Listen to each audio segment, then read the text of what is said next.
మరి దేవుని యొక్క మహాకృపను బట్టి మరి ఉపవాస దినాల్లో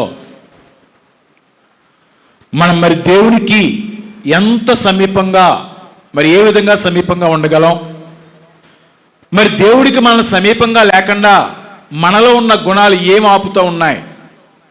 మరి ఉపవాసం అంటే దేవుడు చెప్తున్నాడు, మరి విడిచిపెట్టి మరి దేవుడి సమీపంగా ఉండి మరి దేవుణ్ణి ఆరాధించే దినాలు మరి ఉపవాస దినాలు. మరి ఉపవాస దినాల్లో మనం దేవుడి సన్నిధిలో ఉంటూ మరి దేవుడు చెప్పాడు, వేషధరణ మనల్ని దేవుడికి దూరం చేస్తుంది. రెండవదిగా మానవుల్లోని యొక్క చింత, బాధ ఏం చేస్తుందంటే దేవుడికి మనల్ని దూరంగా తీసుకెళ్ళిపోతూ ఉంటుంది. కాబట్టి దేవుడు చెప్తున్నాడు, దేవుడి దగ్గరికి వచ్చిన వాడు మరి పెదవులతో కాదు కానీ హృదయంతరంగాల్లోంచి దేవుడిని ఆరాధించే విధంగా ఉండాలి. మరి దేవుడి దగ్గరికి వచ్చిన వాడు దేవుడు ఫలమిస్తాడనే నమ్మకాన్ని, విశ్వాసాన్ని కలిగి మన చింతని, మన యావత్తు, మన బాధని మరి దేవుడి మీద వేసి దేవుడి మీద నిరీక్షణ కలిగిన వాడుగా మరి క్రైస్తవులు ఉండాలని దేవుడు తెలియపరుస్తూ ఉన్నాడు. అలాగే దేవుడు చెప్తున్నాడు, ఒకవేళ మనలో ఎవడైనా విశ్వాసం లేకుండా దుష్ట హృదయం గలవాడు ఎవడైనా ఉన్నాడేమో జాగ్రత్తగా చూసుకోవాలి. అంటే దేవుడు చెప్తున్నాడు, మూడవదిగా అవిశ్వాసం మన దగ్గర ఉండకూడదు. అవిశ్వాసం మనల్ని ఏం చేస్తుందంటే దేవుడికి దూరంగా తీసుకెళ్ళిపోతుంది. మరి దేవుడి కార్యాలు చూడలేకుండా మనల్ని ఆపేస్తుంది. మరి దేవుడి మహిమ మనం చూడలేకుండా మనలో ఉన్న అవిశ్వాసం మనల్ని ఆపేస్తూ ఉంటుంది. కాబట్టి మరి అవిశ్వాసులు ఎక్కడుంటారు, ఎలాంటి చోట ఉంటారు? మరి అవిశ్వాసం అంటే ఏంటి? ఇప్పుడు మీరు అంటూ ఉండొచ్చు, మేము అందరం విశ్వాసం అండి, మరి దేవుడిని నమ్ముకున్నాం, మరి బాప్తిజం తీసుకున్నాం, మరి దేవుడిని నమ్ముకున్నాం, బొట్లు తీసేసాం, మరి దేవుడిని నమ్ముకున్నాం, ఇదిగో ఈ 47 దినాలు ఉపవాసం ఉంటున్నాం, మరి మేము దేవుడిని నమ్ముకున్నాం, మేము అందరం కూడా విశ్వాసులు అంటూ ఉండొచ్చు.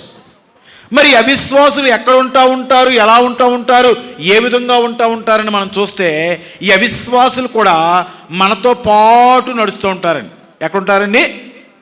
బయట ఎక్కడ ఉండరు. మీరు అనుకుంటూ ఉంటారు ఎక్కడెక్కడ ఉంటారేమో, అక్కడెక్కడ ఉండరండి, గుళ్ళోనే ఉంటారంటండి. ఎక్కడ ఉంటారంటండి? బాగా ప్రార్థన చేస్తూ ఉంటారండి, మైకిస్తే బాగా వాక్యం చెప్తూ ఉంటారంటండి, బాగా పాటలు పాడుతూ ఉంటారంటండి. మరి చర్చిల్లో ఆయా కార్యక్రమాల్లో ఆటల్లో అన్నిటిలో కూడా పాలు పంచుకుని దేవుడితో పాటు నడుస్తూ ఉంటారంటండి. నిత్యము దేవుడి సన్నిధిలో ఉన్నట్టుగానే వారు కనపడతా ఉంటారంటండి.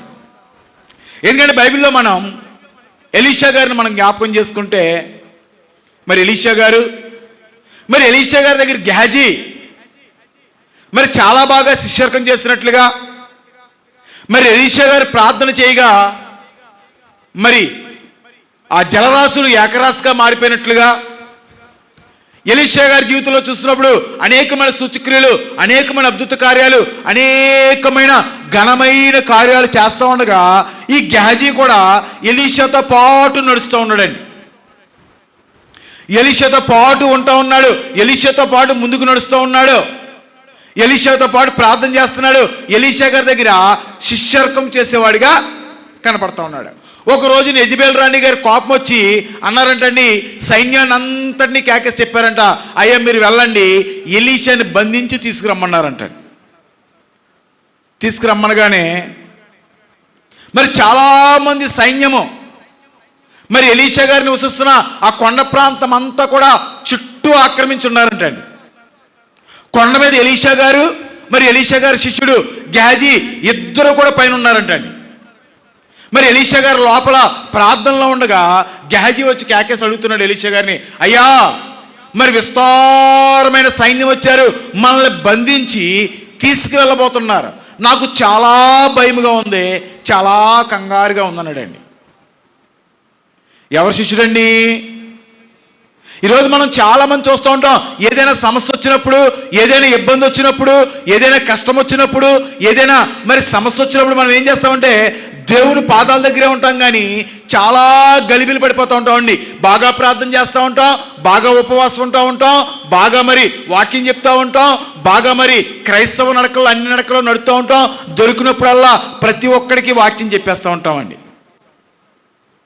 కానీ ఏదైనా సమస్య వచ్చినప్పుడు, ఇబ్బంది వచ్చినప్పుడు, అందుకని ఈ గెహాజీ వచ్చి అంటా ఉన్నాడు, ఎలీషా గారు మీరు జ్ఞాపకం చేసుకోండి, మనల్ని బంధిస్తానికి విస్తారమైన సైన్యం వచ్చారన్నప్పుడు మరి ఎలీషా గారు అన్నారంటే దేవుడి దగ్గర ఒక చిన్న ప్రార్థన చేసి, ఒక్కసారి నాయన ఈ గెహాజీ యొక్క అవిశ్వాసపు యొక్క కళ్ళు తెరువునైనా మనోనేత్రాలు తెరమని దేవుడి దగ్గర ప్రార్థన చేశాడంటాడు. ఎప్పుడైతే దేవుడు ఈ గెహాజీ యొక్క మనోనేత్రాలు తెరవడం ప్రారంభించాడో, విస్తారమైన సైన్యము రథములతో, అగ్ని రథములతో ఎక్కడున్నారంటే ఎవరికంటే ఎలీషా గారికి కాపుదలగా ఉన్నారు. మరి ఎలీషా గారి యొక్క విశ్వాసము, దేవుడు చెప్తున్నాడు, మీలో ఒకవేళ ఎవడైనా అవిశ్వాసంతో కొట్టబడతా ఉన్నాడేమో, మీలో ఒకవేళ ఇంకా ఎవడైనా అవిశ్వాసులతో జోడిగా ఉండి భ్రష్టత్వమైన జీవితంలో జీవిస్తూ ఉన్నాడేమో, విశ్వాసులకి జోడి లేదు, విశ్వాసుల దాంట్లో అవిశ్వాసులకి పాలు లేదు. కాబట్టి మనం అంటా ఉండొచ్చు, మేము దేవుడి గుళ్ళోనే ఉన్నామండి, మరి దేవుడితో పాటు నడుస్తూనే ఉన్నామండి, మరి మేము బాప్తిజం తీసుకుని 15 సంవత్సరాలు అయిందండి, మేము విశ్వాసంలో కట్టబడి 15 సంవత్సరాలు అయింది, 20 సంవత్సరాలు అయింది. కానీ ఒకవేళ మనలో అవిశ్వాసముగానుంటే దేవుడు చెప్తున్నాడు ఏం చూడలేవంట. చూడము ఒకసారి మత్తయి సువార్త 13వ అధ్యాయము 58వ వచనం చదవండి ఒకసారి. వారి యొక్క అవిశ్వాసమును బట్టి ఆయన అక్కడ అనేకమైన అద్భుతములు చేయలేదు. దేవునికి స్తోత్రం. హల్లెలూయా, హల్లెలూయా. ఈ మానవ లోకంలో యేసుక్రీస్తు ప్రభువారు తిరుగుతున్నప్పుడు అనేక మందిని స్వస్థపరిచారు, అనేక మందిని బాగు చేశారు, అనేక మందిని ముట్టారు, అనేక మంది చచ్చిన వారిని లేపారు, అనేక మంది గుడ్డి వారికి నేత్రాలు తెరిచారు, అనేక మందికి కుష్టి వ్యాధి వారిని స్వస్థపరిచారు, అనేక మందిని పక్షవాతం గల వారిని బాగు చేస్తున్నట్లుగా బైబిల్లో మనకే కనపడతాం. కానీ దేవుడు చెప్తున్నాడు, ఆ ప్రజల మధ్యలో వారి యొక్క అవిశ్వాసాన్ని బట్టి దేవుడు వారి మధ్యన ఎలాంటి కార్యాలు చెయ్యలేదు. కాబట్టి మన జీవితంలో దేవుని యొక్క మరి కృపణ చూడలేకపోతానికి, మరి దేవుని యొక్క ఆశీర్వాదం చూడలేకపోతానికి, మన జీవితంలో జయ జీవితాన్ని జీవించలేకపోతానికి, మన జీవితంలో అనేకమైన మరి మేళ్ళు పొందుకోలేకపోతానికి, దేవుడు వాగ్దానం చేసిన అనేకమైన ఆశీర్వాదాలు మనం పొందుకోలేకపోతానికి గల కారణం ఏంటంటే, మనం దేవుడి దగ్గరే ఉంటాం కానీ మన హృదయం నిండా ఏముంటుందండి? విశ్వాసం ఉంటే ఎలా ఉంటాం? నిరీక్షణ గలవారుగా ఉంటాం, ధైర్యంగా ఉంటాం. ఎంత సమస్య వచ్చినా, ఎలాంటి ఇబ్బంది వచ్చినా, ఎలాంటి కష్టం వచ్చినా, ఎలాంటి పరిస్థితి వచ్చినా దేవుడి దగ్గర ఎలా ఉంటాం అంటే మనం నిలకడగలవారిగా ఉంటాం. కానీ ఈ రోజులో మనం చాలామంది విశ్వాసం చూస్తూ ఉంటాం దేవుని కార్యాలు జరుగుతున్నంత సేపు. అందుకని ఇజ్రాయేల్ ప్రజలను మనం జ్ఞాపకం చేసుకున్నప్పుడు, మరి ఇజ్రాయేల్ దేవుడు ఎక్కడి నుండి ఐగుప్తు దేశాన్ని విడిపిస్తానికి మరి వారి మధ్యన అనేకమైన గొప్ప కార్యాలు చేశాడండి. మోషేని నిలబెట్టి వారి జ్యేష్ఠ కుమారులను చంపాడు. మోషేని నిలబెట్టి ఐగుప్తు దేశం మీదకి 10 రకాల తెగుళ్ళు వచ్చేలాగా దేవుడు చేసి ఇజ్రాయేల్ ప్రజలను విడిపించి దేవుడు చెప్పాడు, మిమ్మల్ని పాలు తేనెలు ప్రవహించే దేశానికి తీసుకెళ్తాను. ఫరో రాజు మరి దేవుడికి భయపడి వీళ్ళకి బంగారం ఇచ్చి, వీళ్ళకి ఆస్తినిచ్చి, ఆహారాన్ని ఇచ్చి, అన్నీ ఇచ్చి సాగనంపినప్పుడు చాలా బాగా దేవుడిని ఆరాధిస్తూ ఉన్నారు, చాలా బాగా దేవుడిని కనపరుస్తూ ఉన్నారు, చాలా బాగా పాటలు పాడుతూ ఉన్నారు, చాలా బాగా దేవుడి దగ్గర గొంతులు వేస్తూ ఉన్నారు. వీళ్ళందరూ కూడా నడుచుకుంటూ ఎర్ర సముద్రం దగ్గరికి వచ్చారండి. ఎర్ర సముద్రం దగ్గరికి వచ్చిన తర్వాత ఎదురుగుండా ఎర్ర సముద్రం కనపడతా ఉంది, వెనకాల ఫరో సైన్యము తమ్మురుతూ ఉంది. అంతకుముందు వారు అద్భుత కార్యాలు చూడలేదా? అంతకుముందు దేవుడి కార్యాలు చూడలేదా? అంతకుముందు దేవుడి మహిమను చూడలేదంటే అనేకమైన కార్యాలు చూశారు. కానీ శోధన రాగానే నేడు దినాన క్రైస్తవుడు ఎక్కడ పడిపోతున్నాడు, దేంట్లో పడిపోతున్నాడు, ఎలా పడిపోతున్నాడు అంటే శోధన రాగానే ఏమైపోతున్నాడని గలిబిలైపోతూ ఉన్నాడు. దేవుడు పాదాలు విడిచిపెడతా ఉన్నాడు, లోకం వైపుకి చూస్తూ ఉన్నాడు. అందుకని దేవుడు చెప్తున్నాడు, విశ్వాసికి పాలు ఎక్కడది, బెలియాలికి దేవుడికి మరి సమానం ఎక్కడది, దురాత్మతో దేవుడికి సంబంధమే ఉంది. అలాగే అవిశ్వాసులకు దేవుడు చెప్తున్నాడు, పాలున్నదా వారితో మీరు జోడిగా ఉండొద్దు, వారితో మీరు సహవాసం చేయొద్దు. ఒకవేళ నీ లోపల ఎక్కడైనా ఇంకా అవిశ్వాసంతో ఒకవేళ కొట్టబడుతున్నావేమో వెతుక్కునేవాడిగా ఉండు, జాగ్రత్తగా నువ్వు ఉండు. కానీ ఇవాళ మనం ఏం చేస్తున్నామంటే దేవుడి దగ్గర ఉంటా ఉన్నాం, కానీ ఇజ్రాయేల్ లాగా మరి ఇప్పుడు మనం కదిపితే క్రైస్తవ సంఘాలలో ఏ విశ్వాసాన్ని కలిపినా మనం మైకిస్తే గంటన్నర సాక్ష్యం చెప్తాడండి.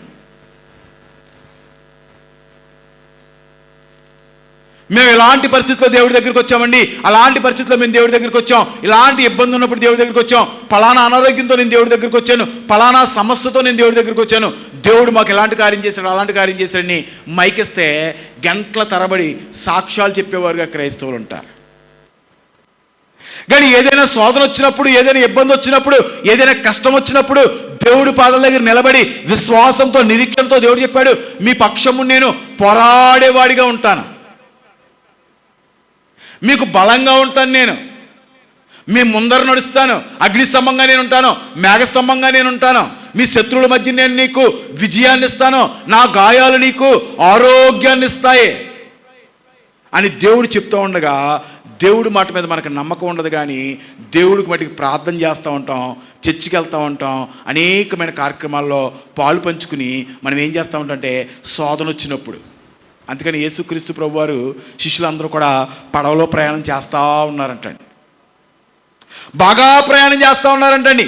యేసు ప్రభువారు అప్పుడు దాకా సేవ చేసి అలసిపోయి అమరంలో పడుకున్నారంటండి, శుభ్రంగా నిద్రపోతూ ఉన్నారంటండి యేసు ప్రభువారు. ఈలోపు విస్తారమైన అలలు వస్తున్నాయంటండి, విస్తారంగా మరి గాలి వస్తుందంటండి, విస్తారంగా మరి ఆ నావని అనేకమైన విధాలుగా గలిబిలి చేస్తూ ఉండగా శిష్యులకి ఏం లేదండి, విశ్వాసం లేదు, దేవుడి మీద నమ్మకం లేదు. అనేకమైన కార్యాలు చూశారు, 3.5 సంవత్సరాలు ఆయన వెంబడించారు. ఎప్పుడైతే ఆయన సిలువేశారో, ఎప్పుడైతే ఆయన సమాధిలోకి తీసుకెళ్లారో వారందరూ కూడా చెల్లాచెదరైపోయినట్లుగా. కారణం ఏంటంటే దేవుడితో పాటు ఉంటా ఉన్నారు, దేవుడితో పాటు నడుస్తూ ఉన్నారు, కానీ వారికి ఏం లేదంటే విశ్వాసము లేకుండా దేవుడికి ఇష్టడై ఉంటా అసాధ్యం, నమ్మకం లేదు. ఏదో ఆ పక్కన వాళ్ళు చెప్పారు, ఈ పక్కన వాళ్ళు చెప్పారు, కానీ చెప్పి వెళ్ళి మనం దేవుడి దగ్గర మరి ప్రయాణం చేస్తే సరిపోతుంది, చర్చికి వెళ్తే సరిపోతుంది. కష్టం వచ్చినప్పుడు చాలా గలిబిలైపోతానికి, ఇబ్బంది వచ్చినప్పుడు చాలా గలిబిలైపోతానికి ఈ గ్యాజీని మనం చూసినప్పుడు మరి దేవుడి దగ్గర ఉంటా ఉన్నాడు, కానీ ఎవరి మీద నమ్మకం లేదంటే దేవుడి మీద నమ్మకం లేదు. ఈ శిష్యులందరూ దేవుడి దగ్గర ఉంటా ఉన్నారు, కానీ దేవుడి మీద నమ్మకం లేదు. ఆఖరణ యేసుప్రభువు వారు లేపన్నారంటండి, అయ్యో ఆపద రాపోతుందయ్యా, మునిగిపోబోతున్నామయ్యా. దేవుడు చేసిన అనేకమైన కార్యాలు చూశారు, దేవుడు చేసిన అనేకమైన మేలు చూశారు, దేవుడు చేసిన అనేకమైన గొప్ప కార్యాలు చూశారు, కానీ వారికి ఏం లేదంటే దేవుడి మీద నమ్మకము, నిరీక్షణ లేదు. ఈ రోజుల్లో చాలామంది క్రైస్తవులు మన జీవితంలో గొప్ప కార్యాలు చూడలేకపోతానికి, మేళ్ళు చూడలేకపోతానికి, మరి దేవుని యొక్క ఆశీర్వాదాన్ని పొందుకోలేకపోతానికి. అందుకే షడ్రక్ మేషక్ అబేద్నెగోని ముగ్గురిని మనం చూసినప్పుడు ఆ రాజు ఒక ఆజ్ఞ తీసుకొచ్చాడంటండి, ఎవరైతే ప్రతిమకు నమస్కారం చేయరో, ఎవరైతే మరి ఈ దేవతకు నమస్కారం చేయరో, ఎవరైతే ఏడు తిరిగి నమస్కారం చేయరో వారందరినీ కూడా ఏం చేస్తానంటే అగ్నిగుండంలో పాడేస్తానంటే. సమస్య నుంచి పారిపోలేదండి, అలా అని ప్రతిమకు నమస్కారం చేయలేదు. రాజు కౌరు పెట్టినప్పుడు చెప్తున్నారు వాళ్ళు, మా దేవుడు మమ్మల్ని రక్షించా సామర్థ్యము గల దేవుడు, మమ్మల్ని కాపాడగల దేవుడు, కష్టములోంచి, అగ్నిలో నుంచి, దేనిలో నుంచైనా మమ్మల్ని రక్షించగల సామర్థ్యం గల దేవుడు. ఒకవేళ రక్షించిన పక్షములో దేవుడి దగ్గరికి వెళ్ళిపోతానికి కూడా మేము సిద్ధమే, కానీ మేమేం చేయమంటే ప్రతిమకి మేము నమస్కారము వారి విశ్వాసము, వారి నమ్మకము, అవసరమైతే దేవుని కోసం మేము ప్రాణాన్నైనా ఇచ్చేవారిగా ఉంటాం.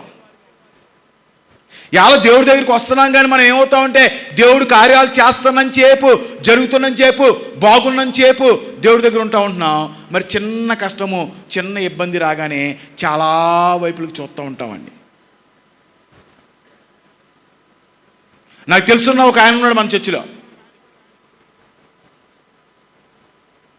ఓ తాగుబోతుగా, ఒక తిరుగుబోతుగా, ఒక భయంకరమైన వ్యభిచారిగా, మరి జీవితంలో ఎంత కింద స్థితికి వెళ్ళాలో అంత కింద స్థితికి వెళ్ళిపోయి అన్ని విధాలుగా జీవితం పాడైపోయిన తర్వాత మరి దేవుడి దగ్గరికి వచ్చాడు. వాళ్ళ ఆవిడ గారు తీసుకొచ్చారు. అయ్యా, మా ఆయన తాగుబోతు కింద ఉన్నాడు, మా ఆయన పరిస్థితి ఎలా ఉంది, మా ఆయన ఎలా ఉన్నాడు, మా ఆయన జీవితం ఎలా ఉంది, మరి ప్రార్థన చేయండి అని మన సన్నిధి తీసుకొచ్చిన తర్వాత మరి దేవుడు కార్యం చేసి అతను తాగుడు మానిపించాడు, వ్యభిచారం మానిపించాడు, అతను కుటుంబాన్ని కట్టాడు, మరి అతని వ్యాపారాన్ని ఆశీర్వదించాడు, ఒక సొంత ఇల్లు ఇచ్చాడు, అది కాకుండా మళ్ళీ ఇంకో ఇల్లు ఇచ్చాడు, కొద్దిగా పొలం ఇచ్చాడు. దేవుడు అన్ని విషయాల్లో ఆశీర్వదించాడు. ఆయనకో పాప ఉందండి, అమ్మాయి ఉంది. ఆ అమ్మాయి పెళ్ళిడికి వచ్చింది. పెళ్ళిడికి వచ్చిన తర్వాత చాలా సంబంధాలు చూస్తున్నారండి. ఏ సంబంధం చూసినా అమ్మాయికి కలవట్లేదు, ఏ సంబంధం చూసినా అమ్మాయికి అవ్వట్లేదు, ఎక్కడికి వెళ్ళినా అవ్వట్లేదు, ఏ చోటకి వెళ్ళినా అవ్వట్లేదు. ప్రార్థన చేయించుకున్నాడు, వెళ్తున్నాడు వస్తున్నాడు, ప్రార్థన చేయించుకున్నాడు, వెళ్తున్నాడు వస్తున్నాడు. ఒకళ్ళు అన్నారంటండి, అయ్యా మీ అమ్మాయికి ఒకసారి జాతకం చూపించండి అయ్యా అన్నారంటండి. ఏం చూపించాలంటండి? దేవుడు నమ్ముకున్నాడు, దేవుడి దగ్గరికి వచ్చాడు. ఎలాంటి కష్టంలోంచి, ఎలాంటి బాధలోంచి, ఎలాంటి చింతలోంచి, ఎలాంటి పరిస్థితుల్లోంచి దేవుడు తన కుటుంబాన్ని కట్టాడు, చేశాడన్న విశ్వాసాన్ని విడిచిపెట్టి ఎక్కడికి వెళ్ళాడండి? సౌలు ఎక్కడికి వెళ్ళాడు? సోద్దాని దగ్గరికి వెళ్ళాడండి. సమాధానం దొరికిందా? ఈ రోజుల్లో చాలామంది దేవుడి దగ్గర ఉంటూ, దేవుడి దగ్గర నడుస్తూ, సమస్య వచ్చినప్పుడు, ఇబ్బంది వచ్చినప్పుడు అక్కడికి వెళ్తా అయి కట్టుకుంటూ ఈ కట్టుకుంటూ మరి దేవుడి సందులో నడుస్తుంటే మనకి విశ్వాసం ఉన్నట్టా లేనట్టా? దేవుడి మీద నమ్మకం మనకు ఉన్నట్టా లేనట్టా? దేవుడు చెప్తున్నాడు చూడండి ఒకసారి. అక్కడ యాకోబు పత్రికలో 1వ అధ్యాయము 6వ వచనం కానీ 8వ వచనం దాకా చదవండి ఒకసారి. అయితే అతడు ఏమాత్రమును సందేహింపక విశ్వాసముతో అడుగవలెను. సందేహించువాడు గాలి చేత రేపబడి ఎగిరిపడు సముద్ర తరంగమును పోలి ఉండును. చదవండమ్మా. అట్టి మనుష్యుడు విమనస్కుడై తమ సమస్త మార్గముల యందు అస్థిరుడు గనుక ప్రభువు వలన తనకేమైనను దొరుకునని తలంచుకొనరాదు. దేవునికి స్తోత్రం, హల్లెలూయా. ఇక్కడ దేవుడు చెప్తున్నాడు, మీరు విశ్వాసమును విడిచిపెట్టి 2 తలంపులు గలవారిగా ఉండి దేవుడి దగ్గర నువ్వు ఒకవేళ నడుస్తూ ఉంటే, 2 ఆలోచన గలవాడిగా, 2 విధానాలు గలవాడిగా, 2 పద్ధతులు గలవాడిగా దేవుని విశ్వాసమును విడిచిపెట్టి నువ్వు ఎప్పుడైతే అన్యుల మార్గంలో నువ్వు నడుస్తూ ఉంటావో దేవుడు చెప్తున్నాడు, 2 తలంపులు గలవాడికి ప్రభువు ద్వారా ఏదైనా దొరుకుతుందని ఆశించకూడదు, ఆశపడకూడదు. దేవుడి మీద నమ్మకం లేకుండా, దేవుడి మీద నిరీక్షణ లేకుండా, దేవుడి మీద విశ్వాసం లేకుండా మనకేదైనా దొరుకుతుందనే నమ్మకం మనకు ఉండకూడదు అంటండి. దేవుడు చెప్తున్నాడు, నా దగ్గరికి వచ్చేవాడు నన్ను నమ్మాలి, నన్ను నిరీక్షించాలి, నేను ఫలమిచ్చేవాడిగా ఉన్నాననే విశ్వాసం వాడికి ఉండాలంటండి. దేవుడు బాగు చేయగల శక్తిమంతుడు, దేవుడు నన్ను మరి స్వస్థపరచగల శక్తిమంతుడు అనే విశ్వాసం వాడికి ఉండాలి. అది లేకుండా దేవుడి దగ్గరికి వచ్చి మనం ఎంతసేపు ప్రార్థన చేసినా, ఎంతసేపు కన్నీరు కార్చినా, ఎంతసేపు మనం దేవుడి దగ్గర మరి వాక్యం చదువుకున్నా, మరి ఎలాంటి కార్యాలు మనం చేసినా దేవుడు చెప్తున్నాడు, నా నుంచి నువ్వు ఏమీ ఆశించు. గెహజీ అవిశ్వాసంతో కొట్టబడతా ఉన్నాడు. గెహజీ యొక్క జీవితాన్ని మనం చూస్తున్నప్పుడు అతని జీవితంలో భ్రష్టమైపోయిన విధంగా, అతని జీవితంలో వ్యాధిని పొందిన విధంగా, అతని జీవితంలో అన్నీ పోగొట్టుకున్న వాడిగా గెహజీ మనకు కనపడుతున్నాడు. కారణం ఏంటంటే గెహజీ హృదయంలో ఏం లేదంటే దేవుడి మీద నమ్మకం లేదు. దేవుడి దగ్గరికి వెళ్తే ఏదైనా కొద్దిగా పని అవుతుందేమో అని వచ్చాడండి. దేనికి వచ్చాడండి? ఇలా మనలాంటి అలాంటి వాళ్ళు మనం చాలామంది ఉంటామండి. ఇక్కడ దేవుడి దగ్గరికి వెళ్తే మా అమ్మాయికి పెళ్ళి అవుతుంది, మరి దేవుడి దగ్గరికి వెళ్తే మా అబ్బాయికి మగపిల్లడు పుడతాడు, యేసుబాబుని నమ్ముకుంటే చెరువు బాగుంటుంది, యేసుబాబుని నమ్ముకుంటే రేగి తీసేసి మరి ఏమేసేయచ్చు, స్లాప్ వేసేయచ్చు, మరి యేసుప్రభుని నమ్ముకుంటే ఇలా అయిపోతాం, అలా అయిపోతాం, ఇలా అయిపోతాం, అలా అయిపోతాం అని లోక సంబంధమైన ఆశల కొరకు, లోక సంబంధమైన ధనము కొరకు, లోక సంబంధమైన ఈవుల కొరకు మనం ఎంత ప్రయత్నం చేసినా దేవుడు చెప్తున్నాడు, అంతిమంగా నీకేమీ దొరకదు. అవును, అలా జరుగుతుందని మనం చూస్తే ఇజ్రాయేల్ ప్రజలకు దేవుడు చేశాడు. ఆకాశం నుంచి మన్నాను కురిపిస్తూ ఉన్నాడు, అగ్నిస్తంభంగా ఉన్నాడు, వారికి బండ నుంచి నీరు ఉపకింపజేస్తూ ఉన్నాడు. కానీ వారి జీవితంలో విశ్వాసాన్ని విడిచిపెట్టి వ్యతిరేకమైన జీవితాన్ని వారు జీవించినప్పుడు, వారు అంతిమంగా వారి జీవితాన్ని మనం జ్ఞాపకం చేసుకున్నప్పుడు ఎడారిలో రాలిపోయినట్లుగా మనకు కనపడుతూ ఉన్నారు. కారణం ఏంటంటే దేవుడి దగ్గరే ఉన్నారు, అగ్నిస్తంభం దగ్గరే ఉన్నారు, దేవుణ్ణి ఆరాధిస్తున్నట్లుగానే వారు కనపడుతున్నారు. కానీ అంతిమంగా వారి జీవితాన్ని మనం చూసినప్పుడు పాడైపోయినట్లుగా కనపడుతుంది. అందుకని మన యోహాను సువార్త 3వ అధ్యాయంలో చూసుకున్నప్పుడు నికోదేము అనే ఒక వ్యక్తి మనకు కనపడతాడండి. అతను అంటాడు దేవుడి దగ్గరికి వచ్చి, అయ్యా నువ్వు దైవ కుమారుడు అని నేను నమ్ముతున్నాను, నువ్వు శక్తిమంతుడు అని నేను నమ్ముతున్నాను, నువ్వు మెస్సయ్య అని నేను నమ్ముతున్నాను, నువ్వు దేవుని కుమారుడు అని నేను నమ్ముతున్నాను అన్నప్పుడు దేవుడు అన్నాడు, ఇవన్నీ నమ్మటం కాదు, కానీ నువ్వు మారు మనసు పొంది నూతన హృదయాన్ని పొందాలి. మరి నికోదేము దగ్గర ఏం లేదంటే భక్తి ఉంది, అన్నీ ఉన్నాయి, అన్ని విధాలుగా ఉన్నాడు. కానీ దేవుడు చెప్తున్నాడు, నికోదేమా లోక సంబంధమైన భక్తి కాదు, కానీ నీ హృదయాన్ని మార్చుకుని నీ హృదయాన్ని నాకు సమర్పించేవాడిగా ఉండాలి, నీ హృదయాన్ని నాకు ఇచ్చేవాడిగా ఉండాలి. నీ విశ్వాసం ఎలా ఉండాలంటే క్రియారూపంగా ఉండాలి, నీ నడక ఎలా ఉండాలంటే క్రియారూపంగా ఉండాలి. చెప్తున్నాడు అతను, నువ్వు గొప్ప దేవుడు అయ్యా. ఇవాళ మనం కూడా చెప్తా ఉంటాం, యేసు ప్రభువు లాంటి గొప్ప దేవుడు ఎవ్వరూ లేడు, ఆయన చాలా శక్తిమంతుడు, చాలా బలవంతుడు, మరి నిజాయితీ గల దేవుడు, ఇలాంటివన్నీ చాలా కౌరులు మనం చెప్తాం. కానీ మన హృదయాన్ని అంతా కూడా లోకం వైపు కుంచుకుని ధనం కోసము వాటి కోసం మనం పాకులాడుతున్నప్పుడు దేవుడు చెప్తున్నాడు, విశ్వాసుల్లో నీకు పాలు ఉండదు.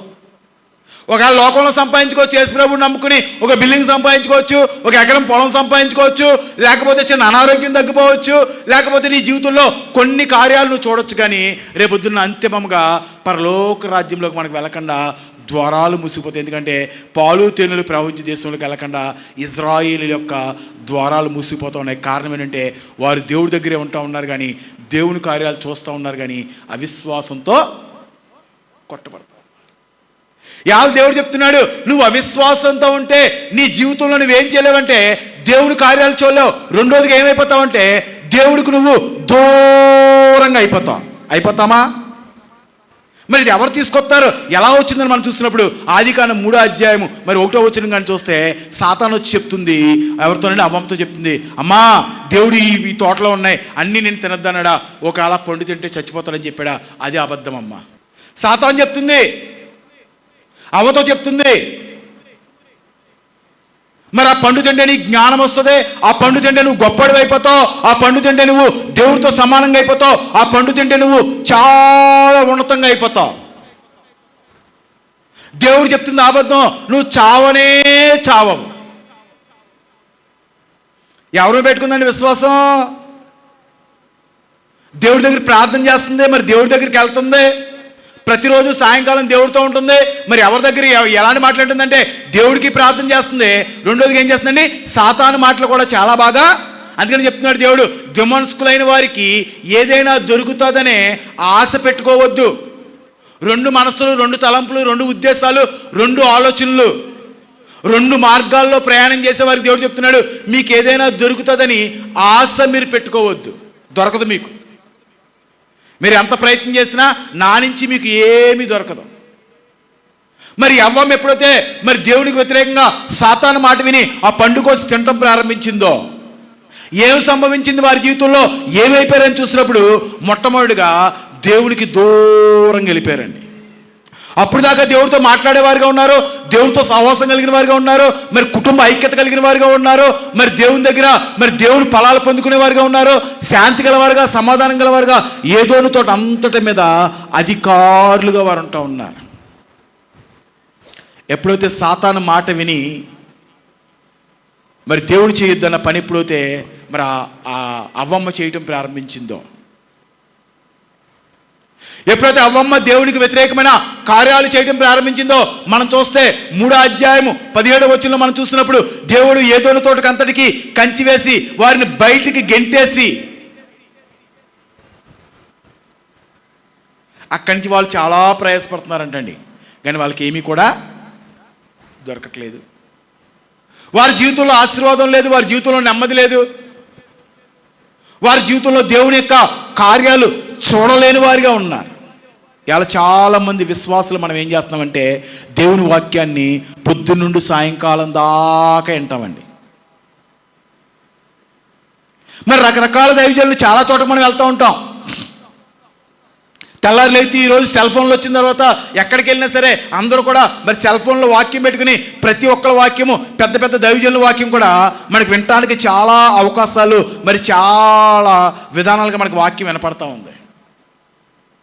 వింటూ ఉంటాం, ఈ చెవులు వింటాం, ఆ చెవును వదిలేస్తూ ఉంటాం, మనకు నచ్చిన విధంగానే బ్రతుకుతూ ఉంటాం. ఏ మాటలు నచ్చుతాయంటే సాతాను మాటలు మనకు నచ్చుతాయి, కానీ దేవుని యొక్క మాట మనకు నచ్చదో. దేవుని ముందు మరి విధేయత చూపించి ఆయన మాట ప్రకారంగా నడిచే విశ్వాసం మనకు ఉండదు. వినటానికి చాలా రకాల వాక్యాలు వింటూ ఉంటాం, మరి చాలా దైవికమైన సంబంధాలు కలిగి ఉంటాం, మరి చాలాసేపు ప్రార్థన చేసేవారిగా ఉంటాం, మరి చాలాసేపు విజ్ఞాపన చేసేవారిగా ఉంటాం, స్తుతి చేసేవారిగా ఉంటాం. కానీ ఎవరి మీద నమ్మకం పెట్టుకోమంటే దేవుడి మీద మనం నమ్మకం పెట్టుకోం, దేవుడి యొక్క మాట మీద నమ్మకం పెట్టుకోం. అందుకని బైబిల్లో మార్కు సువార్తలో ఒక అతను కనపడుతూ ఉంటాడండి, 9వ అధ్యాయంలో. వాళ్ళ అబ్బాయికి మూర్ఛరోగం ఉందంటండి. పుట్టినప్పటి నుంచి నత్తివాడంట. పుట్టినప్పటి నుంచి మాట్లాడలేకుండా అగ్నిలో కానీ అక్కడక్కడ పడిపోతా సొంగ కార్చుకుంటూ ఉండేవాడంటండి. ఒకరోజు చెప్పారంటండి, ఎవరో ఇలా యేసు ప్రభువు వారు ఉన్నాడు, పలానా ప్రవక్త ఉన్నాడు, అనేక మందిని స్వస్థపరుస్తున్నాడు అన్నప్పుడు ఆ మాట విని ఏం చేశాడండి, వాళ్ళ అబ్బాయిని తీసుకుని అక్కడికి వచ్చాడంటండి. వచ్చిన తర్వాత దేవుడు మాట్లాడినాడు. చూడండి ఒకసారి 23వ వచనం, 23, 24 వచనం చదవండి. ఆ మార్కు సువార్త 9వ అధ్యాయం. నమ్ముట నీ వలనైతే నమ్మువానికి సమస్తమును సాధ్యమే అని అతనితో చెప్పెను. వెంటనే ఆ చిన్నవాని తండ్రి నమ్ముచున్నాను, నాకు అపనమ్మకము ఉండకుండానట్లు సహాయము చేయమని బిగ్గరగా చెప్పెను. దేవుని స్తోత్రం. దేవుడు అడుగుతున్నాడు, నమ్ముటం నీ వలన అవుతుందా? నేను స్వస్థపరుస్తానంటే నమ్మకం నీకుందా? నీ జీవితాన్ని బాగు చేస్తానని నమ్మకం నీకుందా? నీ కుటుంబాన్ని కడతానని నమ్మకం నీకుందా? నీ భార్యాభర్తల మరి గొడవల్ని సఖ్యపరుస్తానని నమ్మకం నీకుందా? నీ బిడ్డకి బిడ్డలు ఇస్తానని నమ్మకం నీకుందా? నీ అనారోగ్యం నేను స్వస్థపరుస్తాననే నమ్మకం నీకుందా? నీ పాడైపోయిన జీవితాన్ని నేను కడతాననే నమ్మకము నీకుందా? ఇలా చాలామంది మనం దేవుడి దగ్గరికి వస్తూ ఉంటాం, ఏదో ప్రయత్నం. ఎవరో చెప్పారు, ఒక 6 వారాలు 7 వారాలు వెళ్తే ఏదో జరుగుతుందని చెప్పారు. ఏదో ప్రయత్నం ఏముండదండి.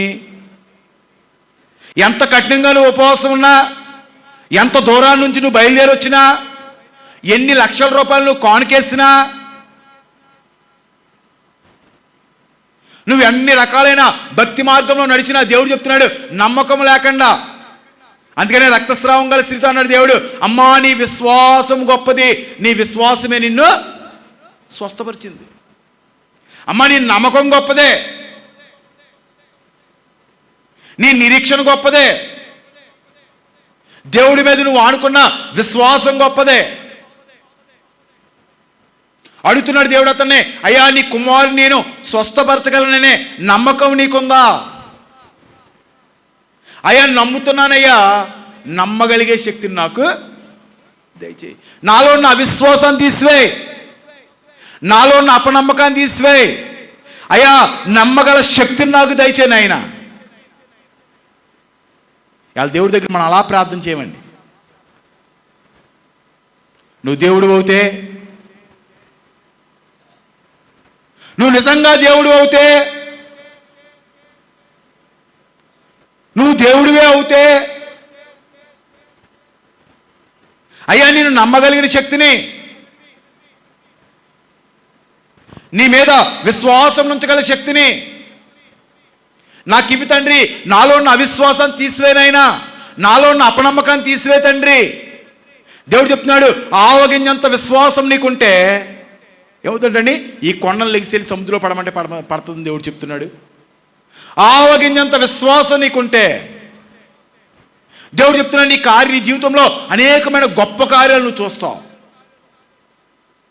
కానీ ఈ రోజుల్లో మనం ఏం చేస్తామంటే మరి ఆ మతంలోకి లేకపోతే ఆ క్రైస్తవంలోకి చాలా స్పీడ్గా వచ్చేస్తున్నాం, కానీ అందులో ఉన్న సారాంశాన్ని తెలుసుకోలేని పరిస్థితిలో. ముందు శిష్యుల దగ్గరికి తీసుకెళ్ళాడంటండి. వాళ్ళు ఎవరి వల్ల కాలేదండి. అక్కడ అందుకని 19వ వచనంలో అంటూ ఉంటాడు దేవుడు, ఇంకెంతకాలం మీ మధ్యన ఉంటాను, ఇంకెంతకాలం మీరు అవిశ్వాసంతో కొట్టబడతారు, ఇంకెంతకాలం మీరు దేవుడి మీద నమ్మకం లేని వారిగా ఉంటారు. ఇలా కొత్తగా వచ్చిన విశ్వాసి కంగారు పడి ఒక అన్నయ్య గారి దగ్గరికి వచ్చి గలిబిలి పడుతున్నాడు అనుకోండి, దానికి ఒక అర్థము, దానికి ఒక ఆలోచన ఉంటుంది.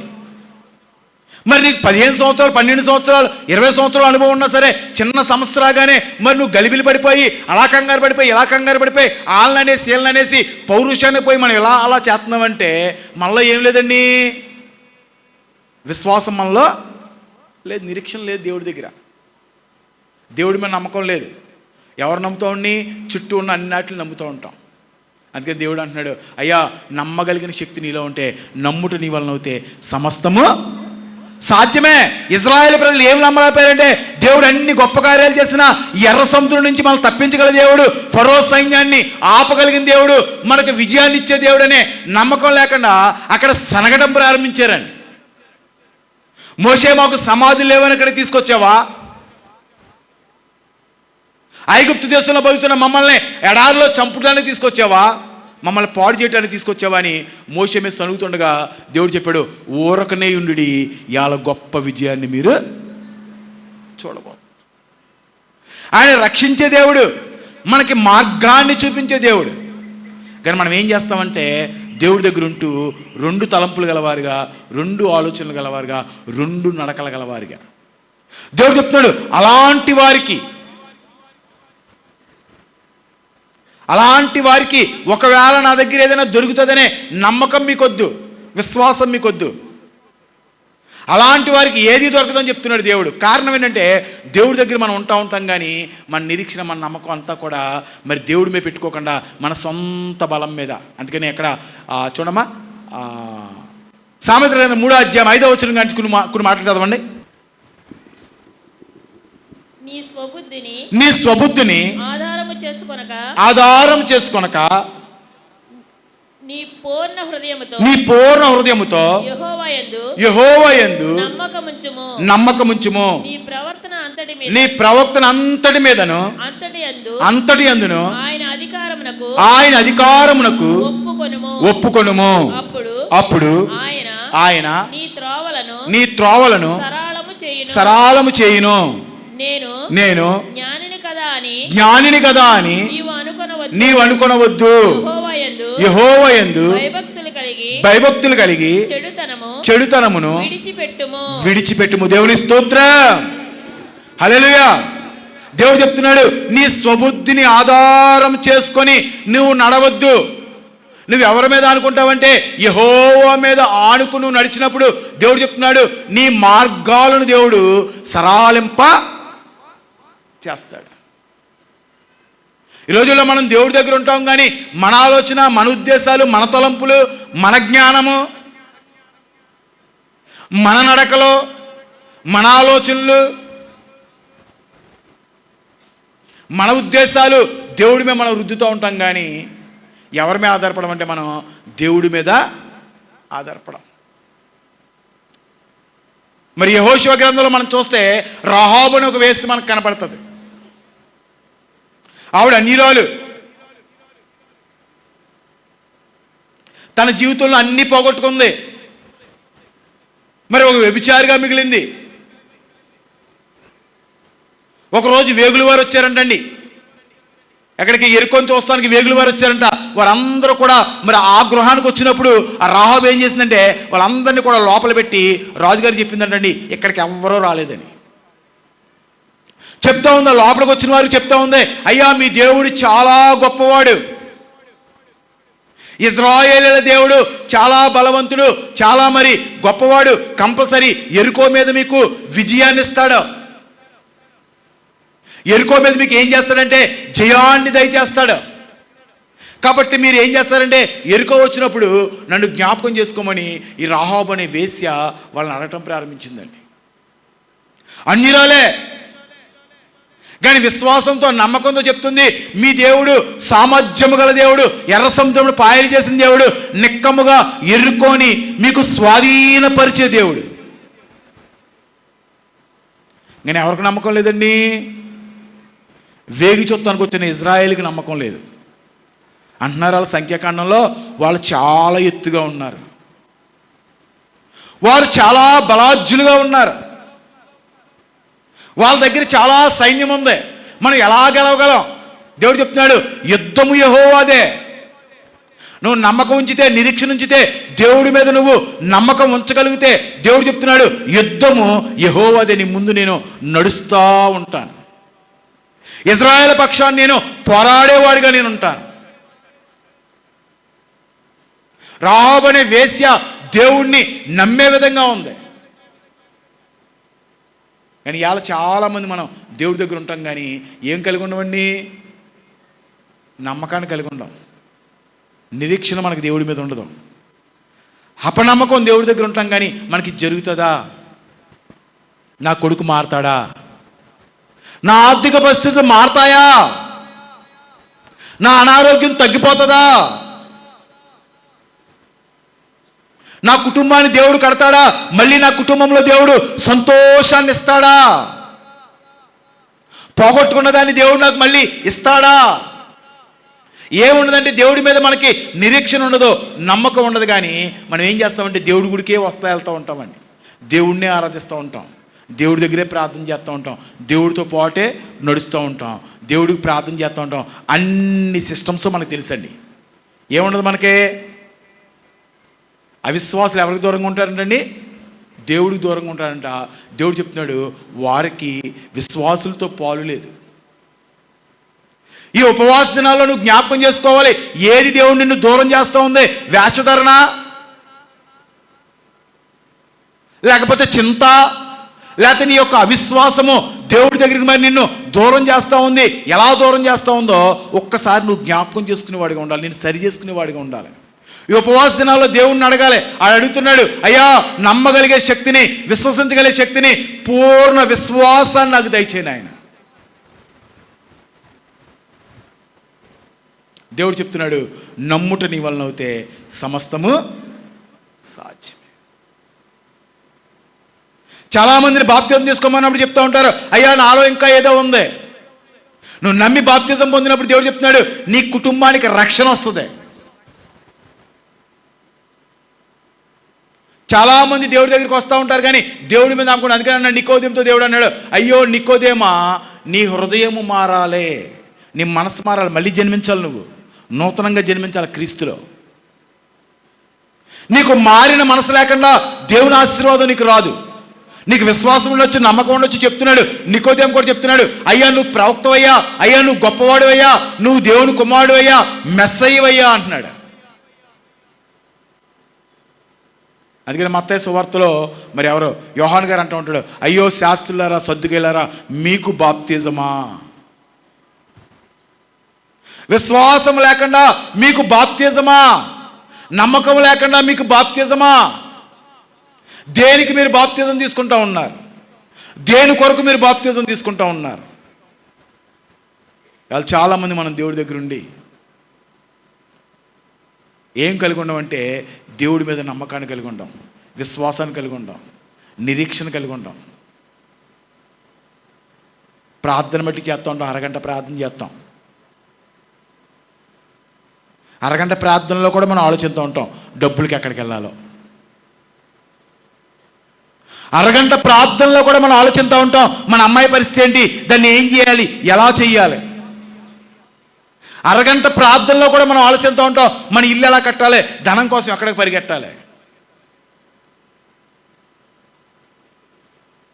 దేవుడు చెప్తున్నాడు, నా మీద నువ్వు విశ్వాసాన్ని కలిగి, నమ్మకాన్ని కలిగి, నిరీక్షణ కలిగి ఉన్నప్పుడు దేవుడు చెప్తున్నాడు, నీ త్రోవలను నేను సరాలింప చేస్తాను.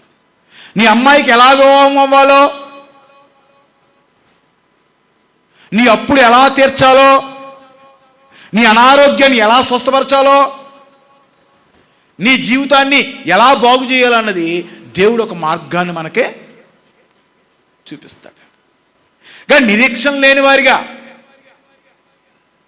దేవుడి దగ్గరే ఉండి నిరీక్షణ లేని వారికి అంతే చెప్తున్నాడు. ఒకవేళ విశ్వాసం లేని దుష్ట హృదయమో మనలో ఎవరికైనా ఉందేమో జాగ్రత్తగా చూసుకోండి. అది ఏం చేస్తుంటే మనల్ని భ్రష్టపట్టిస్తుంది, అది ఏం చేస్తుంటే మనల్ని పాడు చేస్తుంది. దానివల్ల దేవుడు చెప్తున్నాడు, ఏ మేలు పొందుకోలేని వాడిగా నువ్వు అయిపోతావు, ఏ దీవెన నువ్వు పొందుకోలేని వాడిగా అయిపోతావు.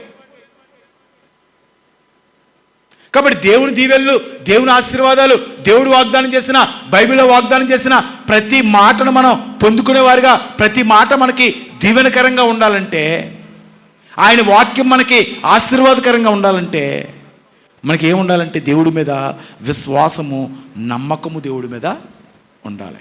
అది లేకుండా మరి ఏమవుతుందంటండి, మనం ఒకవేళ విశ్వాసంగా ఉన్నట్టు ఒకవేళ నటించిన, అందుకని మనందరం కూడా ఎలా ఉంటామండి, యాకోబు గారు దీనికోసం కూడా మాట రాశాడు. 2వ అధ్యాయము మరి 14, 15, 16 వచనాలు చూసుకుంటే, ఒకసారి చదవనమ్మా. యాకోబు పత్రిక 2వ అధ్యాయం 14వ వచనం కానీ చదవండి. నా సహోదరులారా క్రియలు లేనప్పుడు ఎవడైనను తనకు విశ్వాసము కలదని చెప్పిన ఎడల ఏమి ప్రయోజనము? అట్టి విశ్వాసము అతని రక్షింపగలదా? సహోదరుడైనను సహోదరి అయినను దిగంబరులై ఆనాటికి భోజనము లేక ఉన్నప్పుడు మీలో ఎవడైనను శరీరమునకు కావలసిన వాటిని ఈయక సమాధానముగా వెల్లుడి, చలి కాచుకొనుడి, తృప్తి పొందుడని చెప్పిన ఎడల ఏమి ప్రయోజనము? అలాగునే విశ్వాసము క్రియలు లేనిదైతే అది ఒంటిగా ఉండి మృతమైనదగును. దేవునికి స్తోత్రం. దేవుడు చెప్తున్నాడు, క్రియలు లేని విశ్వాసం ఎలాంటిదంటే మృతముతో సమానం. ఇవాళ చాలా మంది మనము విశ్వాసులా కనపడతాం. అందుకని యేసుక్రీస్తు ప్రభు వారు ఒక రోజున అలా నడుచుకుంటూ వెళ్తున్నారంటండి. వెళ్తా ఉండడానికి మహానుభావుడికి ఎందుకో మరి చాలా ఆకలేసిందంటండి, బాగా ఆకలేసిందంటండి. ఆకలేసి అలా చూసేటప్పటికి ఒక అంజూరపు చెట్టు చాలా పచ్చగా కనపడుతుందంటండి. దాని నిండా మొత్తం ఆకులతో కప్పబడి ఉందంటండి అంజూరపు చెట్టు అంతా. ఈ యేసుప్రభు వారు అనుకున్నారంటండి, అయ్యా అంజూరపు చెట్టు దగ్గరికి వెళ్ళి మనకు ఆకలిస్తుంది కాబట్టి కసిని పళ్ళు మనం కోసుకుని తిందామని చెప్పి అంజూరపు చెట్టు దగ్గరికి వెళ్ళారంటండి. అంజూరపు చెట్టుకున్న గొప్ప లక్షణం ఏంటంటే ఆకులు కాయలు ఒకసారి కాస్తుందంటండి. అది ఆకులు సమృద్ధిగా ఉంటే కాయలు కూడా చెట్టుకి సమృద్ధిగా ఉన్నట్లు లెక్క అంటండి. దాన్ని బట్టి దూరం నుంచి చూసిన యేసుప్రభు వారు అనుకున్నారు, మరి ఈ అంజూరపు చెట్టు దగ్గరికి వెళ్తే మనకేమవుతుందంటే ఆహారం దొరుకుతుందని దాని దగ్గరికి వెళ్ళినప్పుడు దాని నిండా ఆకులే కానీ ఎలాంటి ఫలాలో లేవంట. దేవుడు చెప్తున్నాడు, నువ్వు విశ్వాసివై ఉండి క్రియలు లేని విశ్వాసం నువ్వు కలిగి ఉండి క్రియాజీవితం లేని విశ్వాసం నువ్వు కలిగి ఉంటే ఆ విశ్వాసం దేవుడు చెప్తున్నాడు మృతముతో సమానం, అంటే సచ్చిన దానితో సమానం. ఆ విశ్వాసం ఉన్నా లేకపోయినా ఒకటి అని చెప్తున్నాడు దేవుడు. ఈ రోజుల్లో చాలా మంది మనం ఎలా కనబడుతూ ఉంటామంటే పైకి చాలా బాగా కనబడుతూ ఉంటాం, బొట్టు తీసేసి పైకి చాలా బాగా వాక్యాలు చెప్తూ, పైకి చాలా బాగా కౌరులు చెప్తూ, శృతిమెత్తని మాటలు చాలా బాగా మనం మాట్లాడుతూ, దేవునిలో మనము మరి మంచి కార్యాలు చేయలేని వారిగా, మార్పు లేని వారిగా, పైకి మట్టికి విశ్వాసంలో మనం కనబడతా మన హృదయం అంతా కూడా మరి రోతతోనూ దుర్గంధముతోనూ మనం నింపుకొని పైకి మనం విశ్వాసుల్లో కనపడితే దేవుడు చెప్తున్నాడు నీ విశ్వాసము మృతముతో సచ్చిన దాంతో సమానం. సచ్చిన దాని వల్ల ఎలాంటి ఉపకారం ఉండదండి. మన విజయవాడ వెళ్ళాను నేను. విజయవాడ వెళ్తే మన పాములు గారు అబ్బాయి నాని వచ్చాడండి నా దగ్గరికి. వచ్చన్నాడు, అన్నయ్య మరి ఇలాగా మా మావయ్య గారి ఇంట్లో వాళ్ళ తాలూకు చుట్టాలు ఒక ఆవిడ చనిపోయింది అన్నయ్య, లోపల ఇంట్లో ఉండగానే చనిపోయింది. మరి ఇప్పుడు ఆ ఇల్లు మేము ఒక 6 నెలల్లో ఖాళీ చేసేయాలా? మరి ఆ ఇల్లు వదిలేసి మేము వెళ్ళిపోవాలా? మరి అన్నయ్య, మరి ఆవిడ వెళ్ళిపోయింది, ఆవిడ ఆత్మ ఏమన్నా అక్కడ ఉండిపోద్దా? ఆ ఆవిడ వల్ల ఏమన్నా మాకేమన్నా ప్రమాదం అవుతుందా అని అడిగాడండి. పిచ్చోడా, చచ్చిపోయిన దానివల్ల ఏముండదండి. ఇప్పుడు ఒక తాసువం చచ్చిపోయి అక్కడ ఉందనుకోండి, ఏం చేస్తాం మనం? ఏం చేస్తాం? కర్రెట్టు కదుపుతాం. దానికి కృష్ణ పాదాలు నెత్తి మీద ఉన్నాయో లేదో, అది తాసుపోమో కాదో, దాని పొడిగి ఎంత ఉందో, దాని లావు ఎంత ఉందో అన్నీ చూస్తామండి. ఒకవేళ ఒక బురదవం పిల్ల అలా వెళ్తుంది అనుకోండి, ఆ పరిసర ప్రాంతాలు మనం ఎవరైనా ఉంటామండి. అది తాసుపామో బురదపామో ఏం పామో మనకు తెలియదు. కానీ ముందు ఏం చేస్తామంటే అక్కడి నుంచి ఆ పాము నుంచి దూరంగా పారిపోతామండి. కారణం ఏంటంటే అది జీవంతో ఉంది కాబట్టి దాంతో మనకు ప్రమాదం. నాని అడిగాడు, అయ్యా మరి అలా ఉండటం వల్ల ఏమన్నా ప్రమాదమా అన్నయ్య అని అడిగాడు. అలా ఉండటం వల్ల ప్రమాదం లేదు, కానీ బతుకున్న ఓడితోనే ప్రమాదం. ఎవరితో ప్రమాదం అండి? చచ్చినోడితో. ఆడు చచ్చిపోయాడు, మృత్యులోకి వెళ్ళిపోయాడు, సమాధిలోకి వెళ్ళిపోయాడు. బతుకున్నవాడు అని చెప్పి ఎలా ఆలోచిస్తూ ఉంటాడంటే నిన్ను ఏ విధంగా పాడు చేయాలి, ఎలా పాడు చేయాలా అని ఆలోచిస్తూ ఉంటాడు. కాబట్టి దేవుడు చెప్తున్నాడు, మరి నీ విశ్వాసము క్రియలు లేనిదవుతే నువ్వేమైపోతావంటే మృతంతో సమానం, చచ్చిన వాడితో సమానం. నీ వల్ల ఎలాంటి ప్రయోజనం ఉండదు. ఒకవేళ దేవుని దేవాలయానికి వస్తే, ఒకవేళ నువ్వు 10 రూపాయలు కానుకిస్తే పాస్టర్ గారికి ఏమైనా ఉపయోగపడుతుంది, కానీ నీకు, నీ జీవితానికి, నీ కుటుంబానికి ఎలాంటి ఆశీర్వాదమో ఉండదు. అందుకని మత్తయి సువార్త 5వ అధ్యాయంలో చెప్తూ ఉంటాడు, నీ సత్క్రియ ఎలా ఉండాలండి? కనపడే విధంగా ఉండాలంట, అనేక మందికి ఆశీర్వాదకరంగా ఉండాలంట. నువ్వు కొంచెం కింద మంచం కింద పెట్టబడ్డ దీపంలో ఉండకూడదు, కానీ నీ సత్క్రియలు ఏం చేయాలంటే అనేక మందికి తెలిసే విధంగా ఉండాలి, కనపడే విధంగా ఉండాలి. దేవుడి నామానికి మహిమకరంగా నీ కార్యాలు ఉండాలి. దేవుణ్ణి నమ్ముకుని కూడా మార్పు లేని జీవితాన్ని మనం జీవిస్తే, దేవుణ్ణి నమ్ముకుని కూడా స్వార్థంతో మనం కొట్టబడితే, దేవుణ్ణి నమ్ముకుని కూడా ఇంకా ఈర్ష్యతో మనం కొట్టబడతా ఉంటే, దేవుణ్ణి నమ్ముకుని కూడా ఇంకా లోక సంబంధమైన ఈవుల కోసము, ధనము కోసం మనం పాకులాడుతూ ఉంటే, దేవుణ్ణి నమ్ముకుని లోక సంబంధమైన వాటి కోసం మనము ప్రయాసపడినప్పుడు దేవుడు చెప్తున్నాడు, నీవు మృత్యుముతో సమానము. నీ విశ్వాసము దేనికి పనికిరాదు. నువ్వు చెప్పుకుంటూ ఉండొచ్చు, నేను 47 రోజులు ఉపవాసం ఉన్నానండి, నేను బాప్తిజం తీసుకుని 20 సంవత్సరాలు అయిందండి, మా అమ్మమ్మ దేవుడిని నమ్ముకుందండి, మా తాతయ్య గారు పాస్టర్ గారండి, మా పెదనాన్న సంఘ పెద్దండి. ఎన్ని చెప్పుకున్నా దానివల్ల దేవుడు చెప్తున్నాడు నీకు ఎలాంటి ప్రయోజనం ఉండదు. కానీ నీకేముండాలంటే మరి దేవుని దగ్గర మంచి కార్యాలు చేసే స్వభావం నీకు ఉండాలి. మార్పు చెందాలి. గత జీవితం నీలో చచ్చిపోవాలి, నూతన జీవితం నీలో కనపడాలి. కానీ దేవుళ్ళో ఉండి నీలో గతకాల జీవితమే కనపడతా ఉంటే, అవిశ్వాసంతో నీవు ఉంటే, దేవుడు చెప్తున్నాడు నువ్వు కాల విశ్వాసంలో ఉన్నా నువ్వు మృతంతో సమానం. అందుకని చెప్పాడు దేవుడు, నీవు ఆ పండు తింటే చచ్చిపోతావు. సాతాను చెప్తుంది చావో. ఎక్కడ చచ్చిపోతావు? ఆధ్యాత్మికంగా నువ్వు చచ్చిపోతావు. సాతాను చెప్తుంది నువ్వు చావనే చావో. కానీ ఎప్పుడైతే దేవునికి వ్యతిరేకంగా ఆదాము అవ్వ కార్యాలు చేయడం ప్రారంభించారో, ఏదోని తోటలోంచి ఎప్పుడైతే దూరంగా గెంటి వేయటం ప్రారంభించారో, వారి జీవితాల్లో మనం చూసినప్పుడు శాంతి లేదు, సమాధానం లేదు, సంతోషము లేదు. ఎప్పుడైతే నువ్వు దేవుడికి దూరం అవుతావో దేవుడు చెప్తున్నాడు నీకు శాంతి ఉండదో, సమాధానం ఉండదో, సంతోషం ఉండదో. కానీ ఎప్పుడైతే దేవుళ్ళు నువ్వు ఫలభరితంగా ఉండాలి. మాటలు చెప్పేవారిగా కాదు, కానీ కార్యాలు చేసేవారిగా మనము ఉండాలి. అనేక మందికి దేవుడు చెప్తున్నాడు మేలుకరంగా ఉండాలి. అందుకని ఒకసారి దేవుడిని అడిగారు, అయ్యా పరలోక రాజ్యం ఎవరు వస్తారన్నప్పుడు దేవుడు చెప్పాడు ఒక ఉపమానం చెప్తూ, మంచి సమరయుడి కోసం చెప్తూ, అతను ఆ దోవని వెళ్తున్నాడంటండి. ఎవరినో గాయపరిచి పాడేశారంట. వదిలేసి వెళ్ళిపోయాడా? పాస్టర్ గారు వెళ్ళారంటండి, సంఘ పెద్ద వెళ్ళాడంటండి, సంఘంలో పరిచర్య చేసేవాళ్ళు వెళ్ళారంటండి, అందరూ దాటుకెళ్ళారంటండి. మాకు కుదరదు అని వెళ్ళిపోయారంటండి. వీళ్ళందరూ కూడా చాలా బాగా ప్రార్థన చేస్తారంటండి, చాలా బాగా దేవుడి గుడికి వెళ్తారంటండి, చాలా కార్యాలు చేస్తారంట.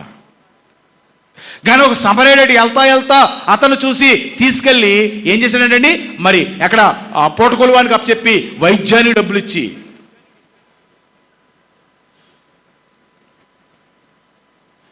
ఎప్పుడైతే అతనికి మరి అతని సాయం చేసేవాడుగా ఉన్నాడు, దేవుడు చెప్తున్నాడు ఇలాంటి వారిదే పరలోక రాజ్యం. ఎలా ఉన్నాయి మన జీవితంలో? మన విశ్వాసులుగా ఉన్నాం, దేవుడి దగ్గర ఉన్నామని పచ్చగా మరి వాక్యాల్ని, పచ్చగా పాటలని, పచ్చగా మరి ఆకుల్లో మన రకరకాల మాటలను నేర్చుకుని మరి మోసకరమైన జీవితాన్ని మనం జీవిస్తే దేవుడు చెప్తున్నాడు నీ విశ్వాసము క్రియలు లేనిదవుతే మృతముతో సమానం, చచ్చిందాంతో సమానం.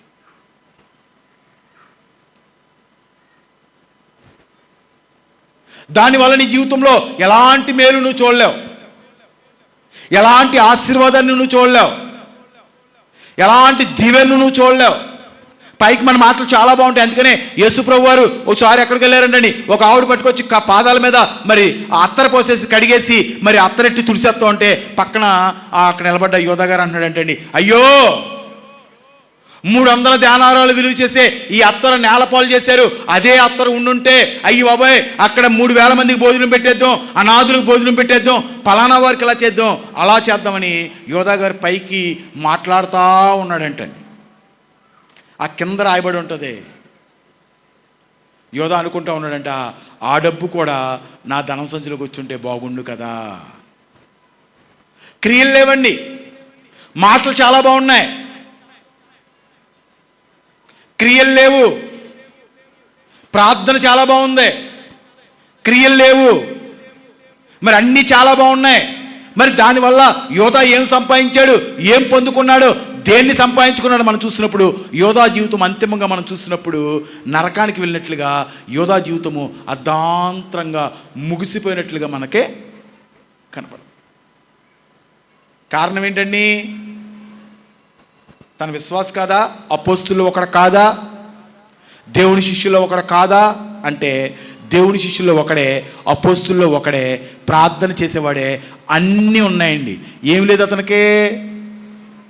నన్ను బాగు చేయగల శక్తి దేవుడికి ఉందనే నమ్మకము లేదు, దేవుడి మీద నిరీక్షణ లేదు, దేవుడి మీద నమ్మకము లేదు. కానీ యేసుక్రీస్తు ప్రభువారితో పాటు తిరుగుతూ ఉన్నాడండి. ఈ రోజుల్లో చాలామంది మనం ఏం చేస్తున్నామంటే బాప్తిజం తీసుకుని మరి చర్చిలకి గుళ్ళకి తిరుగుతూ ఉంటున్నాం, కానీ మనకి ఎవరి మీద నమ్మకం ఉండలేదంటే దేవుడి మీద మనకే నమ్మకం ఉండలేదు. అలా నమ్మకం లేకపోతే దేవుడు చెప్తున్నాడు నీ విశ్వాసము మృతముతో సమానం, సచ్చిందంతో సమానం. నువ్వు ఎన్ని మాటలు చెప్పినా, ఎన్ని గొప్ప కార్యాలు చెప్పినా, ఎన్ని రకాలైన మరి ఇది చేసినా దేవుడు చెప్తున్నాడు మృతముతో సమానం.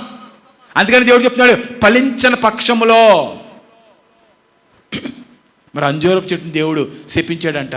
3వ దినానికి అది ఏమైందంటండి మరి మాడిపోయి చచ్చిన దానిగా మరి అది పడిపోయినట్లుగా బైబిల్లో మనకు కనపడుతుంది.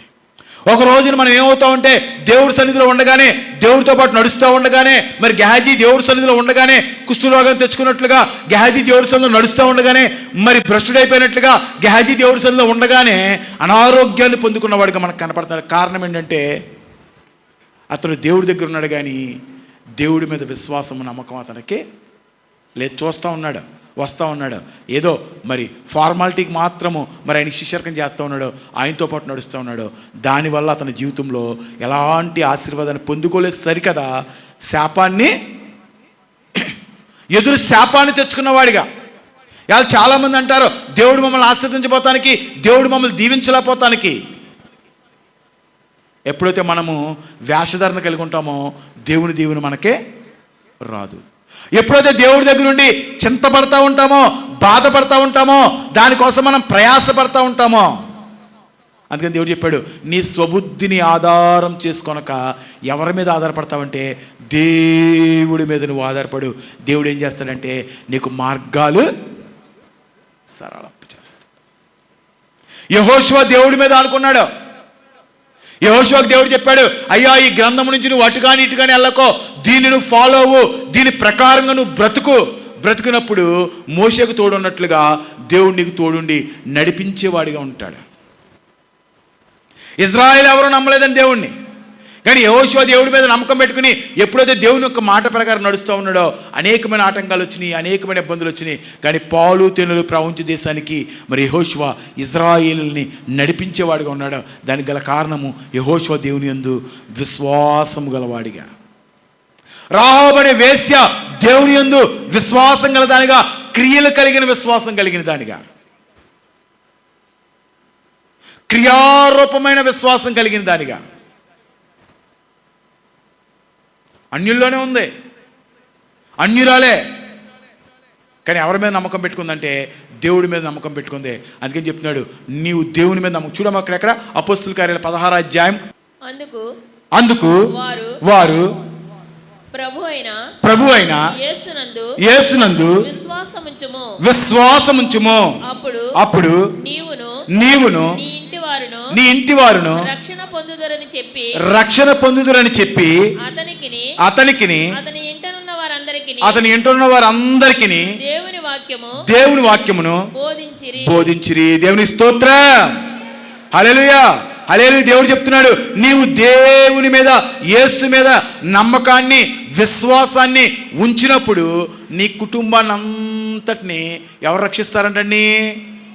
దేవుడే రక్షిస్తాడు. అది అనారోగ్యం అవ్వచ్చు, ఆపద అవ్వచ్చు, ఇబ్బంది అవ్వచ్చు, కష్టం అవ్వచ్చు, లేకపోతే నీ కుటుంబంలో ఎలాంటి సమస్య అయినా అవ్వచ్చు. కానీ దేవుడు చెప్తున్నాడు, యేసు మీద నువ్వు నమ్మకాన్ని పెట్టుకుని, నిరీక్షణ పెట్టుకుని, విశ్వాసంతో నువ్వు నడిచినప్పుడు నీ కుటుంబాన్ని దేవుడు రక్షిస్తాడు. కానీ ఇవాళ మనం ఏం చేస్తున్నామంటే, దేవుడి దగ్గర ఉన్నాం, ఎలా కనబడుతున్నామంటే దేవుడు చూసినట్లుగా అంజూరపు చెట్లాగా పచ్చగా ఉన్నట్లుగా మనం కనపడుతున్నాం, కానీ ఫలాలు లేని వారిగా, విశ్వాసం అనే ఫలాలు మన దగ్గర లేని వారిగా. అందుకని మా ఆత్మ ఫలాల్లో దేవుడు చెప్పాడు, ఒక ఫలంగా విశ్వాసం దేవుడు చెప్పాడు, ఒక ఫలంగా ప్రేమం దేవుడు చెప్పాడు, ఒక ఫలంగా దేవుడు చెప్పాడు క్షమించే గుణాన్ని దేవుడు చెప్పాడు, ఒక ఫలంగా దేవుడు చెప్పాడు ఏంటంటే మీరు ఆత్మను పొందుకుని దేవుడి దగ్గర నడిచేవారిగా ఉంటాం. ఇవాళ దేవుడు చెప్పినట్లుగా ప్రేమ మన దగ్గర ఉండదో, క్షమించే గుణం మన దగ్గర ఉండదో, దేవుడు చెప్పినట్లుగా ఆశా నిగ్రహం మన దగ్గర ఉండదో, దేవుడు చెప్పినట్లుగా విశ్వాసం మన దగ్గర ఉండదో, దేవుడు చెప్పినట్లుగా ఓర్పు నిరీక్షణ మన దగ్గర లేకుండా మనం దేవుడి దగ్గర ఉండి మనం ఎంతకాలం ప్రయాసపడినా దేవుడు చెప్తున్నాడు, 2 తలంపులు గలవాడిగా నువ్వు ఉన్నప్పుడు ఏది నీకు దొరకదు. కానీ ఎప్పుడైతే నువ్వు పరిశుద్ధాత్మను పొందుకుని ఆత్మ ఫలాలు నీలో ఎప్పుడైతే ఫలింప చేస్తూ ఉంటావో, దుష్కార్యాల్ని, పాపాలని నీలోంచి ఎప్పుడైతే తీసివేసి దేవుని కొరకు ఫలించేవాడిగా, దేవుని యొక్క మాట మీద నమ్మకం ఉంచుకుని శత్రువులను సైతము క్షమించే హృదయాన్ని మనం కలిగి ఉంటామో, ఎప్పుడైతే దేవుని మీద నమ్మకం ఉంచుకుని దేవుని చెప్తున్న కార్యాలు యందు మనం నమ్మకం ఉంచుకుని, విశ్వాసం ఉంచుకుని అలా మనం ఎప్పుడైతే ప్రయాణం మనం చేస్తూ ఉంటామో, దేవుడు చెప్తున్నాడు, నమ్ముట నీ వల్ల అవుతే సమస్తము సాధ్యమే. దేవుడికి అసాధ్యమైనది ఏమీ లేదు. కాబట్టి దేవుడు చెప్తున్నాడు, నీ జీవితంలో నూతన కార్యాలు నువ్వు చూడాలంటే నీలో ఉన్న అవిశ్వాసాన్ని విడిచిపెట్టి విశ్వాస మార్గంలోకి రావాలి. కాబట్టి దేవుడు మనందరిలో ఉన్న అవిశ్వాసాన్ని తీసివేసి మనందరికీ విశ్వాసం అనే ఫలాన్ని దేవుడిచ్చి దీవించి ఆశీర్వదించునుగాక.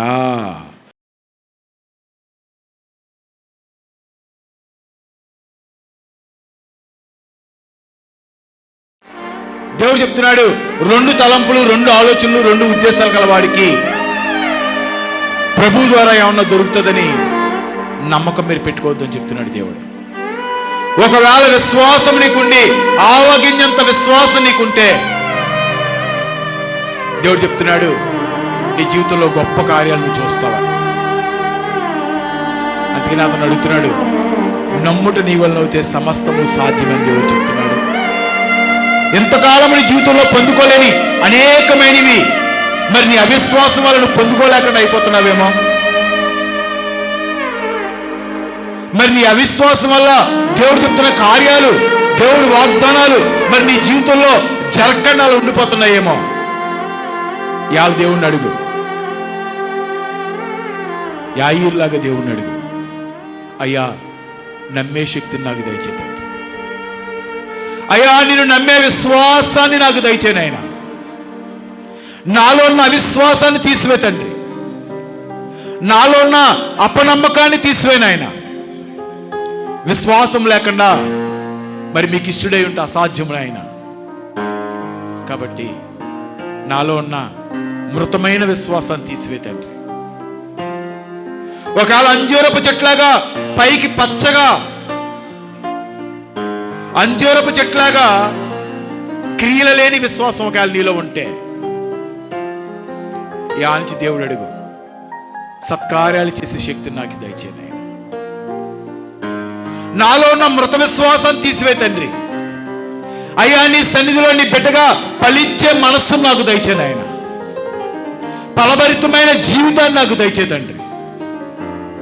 నీ పాదాల దగ్గర ఫలించేదానిగా ఉండాలి, ఫలించేవాడిగా ఉండాలి. అయ్యా నువ్వు కోరుకున్న ఆత్మ ఫలాలు నేను ఫలించాలి తండ్రి. నాలో ఆశానిగ్రహాన్ని నింపు తండ్రి. అయ్యా నాలో ఉన్న అపనమ్మకాన్ని తీసివే నాయన. అయ్యా నాలో క్షమించే గుణాన్ని పెట్టు నాయన. అయ్యా నిన్ను ప్రేమించే మనస్సును నాకు దయచే తండ్రి. నాలో ఉన్న ఈర్ష్యని ద్వేషాన్ని తీసివే తండ్రి. కనికరము గల హృదయాన్ని నాకు దయచే నాయన. అడగండి దేవుణ్ణి, ఇచ్చే దేవుడు, ఆశీర్వదించే దేవుడు. దేవుణ్ణి అడుగు, నాలో ఉన్న అపనమ్మకాన్ని తీసివే తండ్రి. నాలో ఉన్న అవిశ్వాసాన్ని తీసివేనైనా. నా విశ్వాసంతోనైనా ఇంకా నువ్వు నీ గాయాలు రేపకుండా ఉండే శక్తిని నాకు దయచేయమని దేవుణ్ణి అడుగు. అయ్యా మరి ఉదయకాల సమయంలో తండ్రి, మరి ఎంతమంది బిడ్డలు అవుతే ప్రభువునైనా నీ వాక్యాన్ని విని, అయ్యా ఎంతమంది అవుతానైనా విశ్వాసంతో తండ్రి, అయ్యా మాలో ఉన్న అపనమ్మకాన్ని తీసివే తండ్రి, మాలో ఉన్న అవిశ్వాసాన్ని తీసివే తండ్రి. అయ్యా నిన్ను నమ్మగలిగే శక్తిని, అయ్యా నీ కార్యాలు చూడగలిగే శక్తిని, అయ్యా నీ సన్నిధిలో తండ్రి నీకు ప్రియుడిగా బ్రతకగలిగే శక్తిని, అయ్యా నువ్వు చూసినప్పుడు మంచి ఆత్మీయ ఫలాలు ఫలించేవాడిగా నేను ఉండునట్లయ్యా నీ ఆత్మ ఫలాలతో నన్ను నింపమని ప్రభువా నీకు వందనాలు. మరి ఎంతమంది బిడ్డలు అడుగుతున్నారు ప్రభువా నీకు వందనాలు. వారందరినీ మీరు జ్ఞాపకం చేసుకున్నాయినా, వారిలో ఉన్న అవిశ్వాసాన్ని అపనమ్మకాన్ని తీసివేసినైనా అయ్యా నేడు దినాన్ని నుంచి ప్రభువా నీకు వందనాలు. అయ్యా నీ కోసము ఆధ్యాత్మిక ఫలాలు ఫలించేవారుగా, సత్కార్యాలు చేసేవారుగా, వారి సత్కార్యాలనైనా నీ నామానికి మహిమ తెచ్చే విధంగా వారు బ్రతుకున్నట్లు తండ్రి, వారి జీవితకాలం అంతా తండ్రి నీ సన్నిధిలో నమ్మకస్తులుగా, నీతిమంతులుగా, యథార్థవంతులుగా, నీ చిత్తానుసారులుగా నీ బిడ్డలు బ్రతుకున్నట్లు ప్రతి బిడ్డ మీదనైనా నీ ఆత్మాభిషేకాన్ని కొమ్మరింప చేసి నేటి నుంచి సంపూర్ణమైన ఆత్మీయ ఫలాలు ఫలించేవారుగా నీ ప్రతి బిడ్డని మరి మీరు దీవించి ఆశీర్వదించి పంపించమని యేసు ఉన్నతమైన నామమున అడిగి వేడుకొనిచున్నాను పరమ తండ్రి.